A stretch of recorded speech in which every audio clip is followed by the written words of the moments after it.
we can't say that all of the nations of the earth are blessed.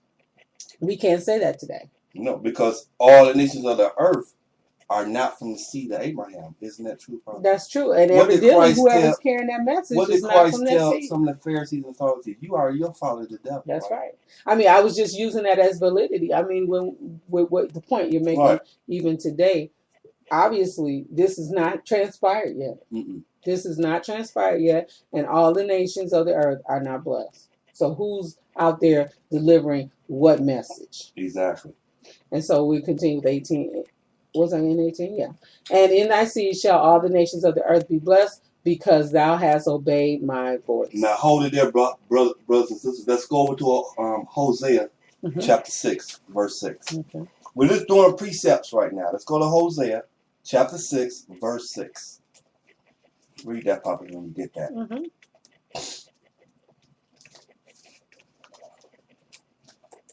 I'm going to try to keep up with you. Right. So, Hosea chapter 6, verse 6. For I desired mercy and not sacrifice. What the Most High say? For I desired mercy and not sacrifice, and the knowledge of the Most High God more than burnt offerings. But they, like men, have transgressed the covenant. There have they dealt treacherously against me. Now hold it there. Come over to Psalms chapter 40. The Most High just said in Hosea, I desire what? I desire mercy and not sacrifice. Not sacrifice. Okay. Sacrifice is a result of us being disobedient to the Most High. Okay. Christ is the result of what Adam and Eve did. Okay. Psalms chapter 40. Okay. Verse 6. And you can read down to verse 8, Prophet.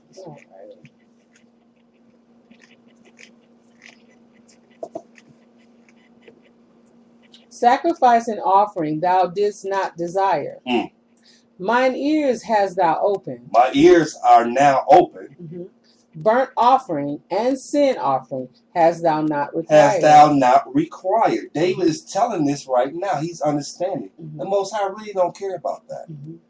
That's not the plan. He didn't create the animals to slaughter the animals to sacrifice them. That's right. That's awesome too, Elder, that you have us really going through this, because it's precept from the beginning. And where do we get this from? A lot of times we used to be confused. I don't understand. Why is he saying sacrifice? Because all they tell us about is an offering.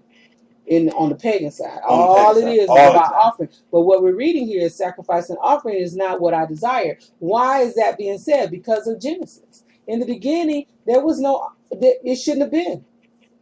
It was no offering or sacrifice. Let's say it was no sacrifice until the sin came into being. So I don't want something as a product of sin. I want you restored back whole. Exactly. Come on, prophets. That's right. Sacrifice and offering thou didst not desire. Mine ears hast thou opened. Burnt offering and sin offering hast thou not required. Verse 7. Then said I, lo, I come in the volume of the book. Come on. It is written of me.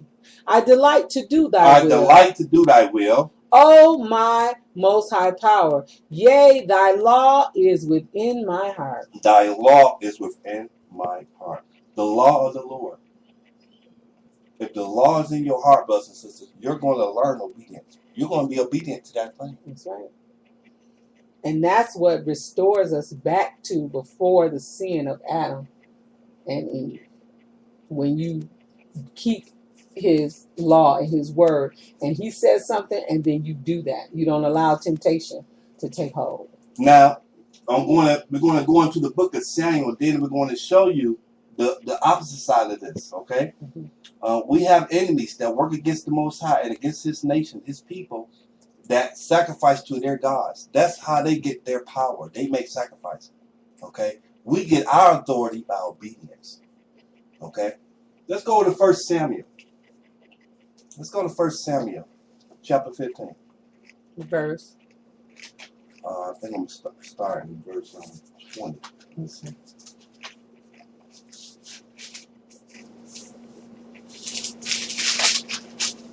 Yeah. Yeah, let's start in verse 20 here, okay? Chapter 15, 1 Samuel chapter 15, verse 20. And Saul said unto Samuel, Mhm. Yes, I have obeyed the voice of the Most High, and have gone the way which the Most High sent me, and have brought Agag, the king of Amalek, and have utterly destroyed the Amalekites. Now, he was lying here. Come on, come on, come on.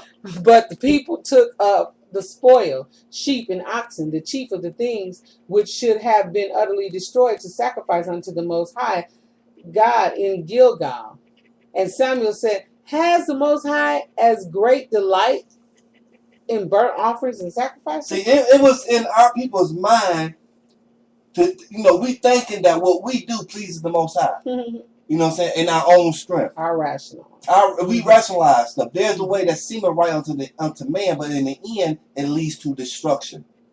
The Most High told Saul to kill everything. Don't take. Why you do what you doing with the king? He didn't even want you to touch the things that they had touched, that they called that they considered valuable. And the man of God, the ones that keep the commandments, has the authority to check you on that thing. Absolutely. This is what's going on. What did Samuel say to him? And Samuel said, Has the Most High as great delight in burnt offerings and sacrifice as in obeying the voice? What? Come on, prophetess. And Samuel said, Has the Most High as great delight in burnt offerings and sacrifices as in obeying the voice of the Most High?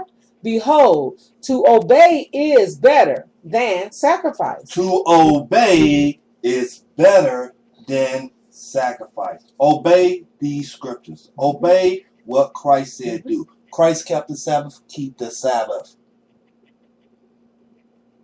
Obey the Most High. Come on, prophets.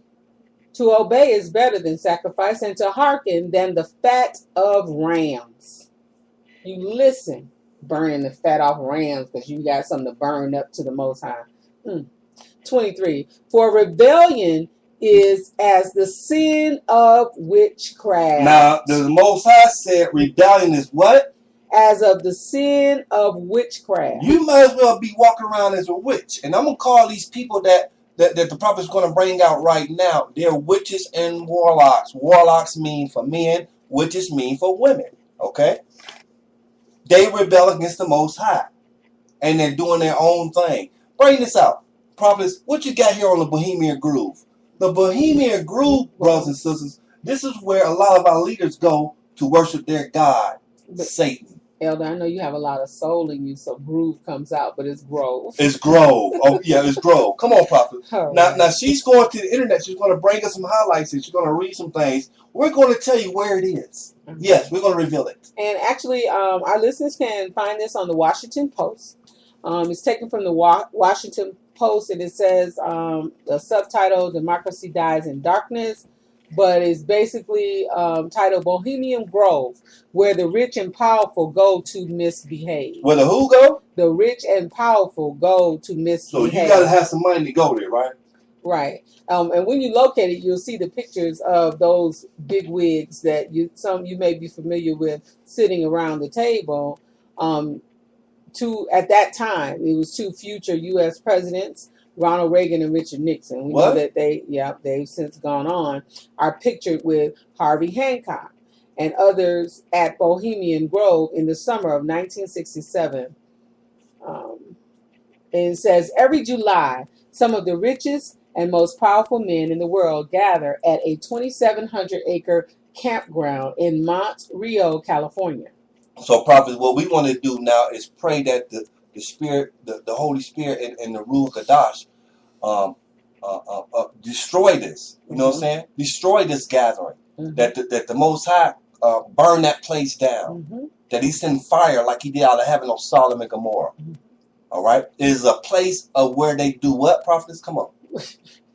It's a place for 2 weeks of heavy drinking. What? Super secret talks. Druid worship. The group insists they are simply revering the redwoods and other rituals. Their purpose, to escape the frontier culture or uncivilized interests of common men. The people that gather at Bohemian Grove, who have included prominent business leaders, Former U.S. presidents, musicians, and oil barons are told that weaving spiders come not here, meaning business deals are to be left outside. One exception was in 1942 when a planning of the Manhattan Project took place at the Grove, leading to the creation of the atom bomb. A spokesperson for Bohemian Grove say the people that gather there share a passion for the outdoors, music, and theater. Okay, so brothers and sisters, we know that you either worship the Most High God, Ahaya, or you worship Satan by whatever name you call him. Mm-hmm. It's only two masters. Mm-hmm. And Satan is the ruler of this earth. Mm-hmm. The scriptures say that the earth is given into the hands of the wicked. So when you worship Satan, he has some authority to give. He tried to give Christ all the kingdoms of the earth. Mm-hmm. He can give you technology. You said something that just He can give you a little riches. Wow. He can give you something that seems like something, but in the end, it don't mean nothing. Mm-hmm. So these people gather here. They get knowledge. They came up with the atom bomb here. Yeah. And what is it for? Kill, steal, and destroy. Mm-hmm. When the Most High brings us together, it's for the edification of the body. Mm-hmm. It's for enlightenment of our brothers and sisters. Mm-hmm. It's to give him glory. These people gathered together up on the Druid. What? That's witchcraft. Absolutely. It's witchcraft. Mm-hmm. It's evil. It's wicked. The Most High hasn't ordained it, but they have done it. They have done it since 1966, and even it's before still that. Happening. And it's still happening now. The rich and the powerful, they go here. So I'm going to let the prophetess touch on that, but she's also going to reveal exactly the location where it is. Come on, prophet. We did. Didn't we say it? A spokesperson of the Bohemian Grove said the people that gather there share passion for the outdoors, music, and theater. The club is so hush-hush that little can be definitively said about it, but much of what we know today is from those who have infiltrated the camp, including Texas-based filmmaker Alex Jones. In 2000, and I believe you can find this, didn't we find this online? Is it on YouTube that they can look it up? In 2000, Jones and his cameraman entered the camp with a hidden camera and were able to film a Bohemian Grove ceremony, cremation of the care. Now that's one of the ceremonies that they do. You can check that out. I implore you all to do your research. Check this out. See the atrocities that they do there. They sacrifice children at this place. And the majority of the people there, now I know it's some women there, but they won't say it. It says the all males club. But I know it's women there. All right. There for a purpose. They're there for a purpose. Okay.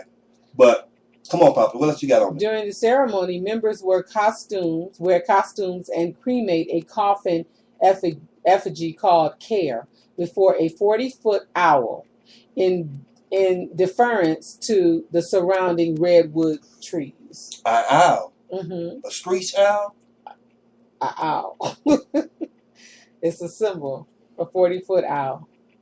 That's wickedness, brothers and sisters. Mm-hmm. The owl has a lot of history with Azareth and all of that. She's in the form of an owl. That's right. So, look, the Most High is not playing. He means business. When we tell you that there's a real God, there's real saints, there's real demons too. Mm-hmm. We're going to go right back to the book of Samuel. Mm-hmm. I wanted the prophets to bring that out to show you the comparisons. They focus on sacrificing here with Satan. Mm-hmm. We need to be focused on being obedient. Right. Okay? There's no more sacrifice. Christ was our sacrifice. Mm-hmm. It's over with. Mm-hmm. Prophets, go back over to the book of Samuel. I mean, you saw something else? No, I'm fine. Go back over to the book of Samuel. We're going to go in, read verse 23 again. Okay. For rebellion is as the sin of witchcraft, and stubbornness is as iniquity. And idolatry. Because thou hast rejected the word of the Most High, he has also rejected thee from being king. Saul was rejected as being king from that point on. From that point on. It's so interesting. You can't hold an office, or especially a position where people are looking to you to hear from the Most High, and then you're not listening to them. But what prophets? What authority is higher than the king on the earth? Most High. You can hold kingship being disobedient to the one who made you king. That's right. Come on, read verse 24. And Saul said unto Samuel, I have sinned. Oh, here we go. We better recognize. We better start saying it.